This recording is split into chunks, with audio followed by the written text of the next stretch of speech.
kwifatanya na buri muntu wese ngomba kwifatanya na buri muntu wese uri mu FPR Inkotanyi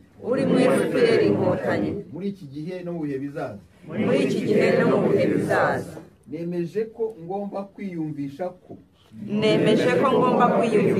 ko buri muntu wese uri muri FPR Inkotanyi agomba kurindwa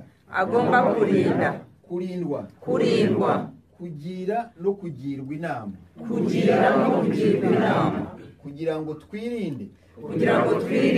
ibyago byose byaguriye igihugu cyacu n'abagituye bose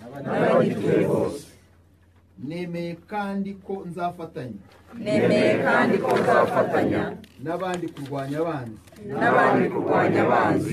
b'u Rwanda aho bazaba bari hose ndahiriye kandi mu maso y'aba banyamuryango ko nzakurikiza amategeko yose ya FPR Inkotanyi ariho nazashingwa nzirinda gukora amafuti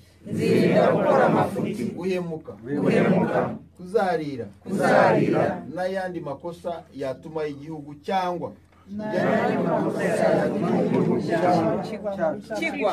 igihugu cyacu kigwa mu icuraburindi banyamuryango muri hano nindamuka mpemutse nkoze ibinyuranye n'imigabo imigambi amategeko bigenga FPR Inkotanyi nzaba mpemukiye buri munyarwanda nzabambwe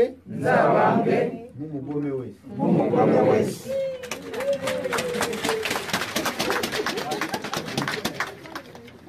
murakoze hanyuma rero urupapuro mufite ahanditse jewe buri muntu yandikeho amazina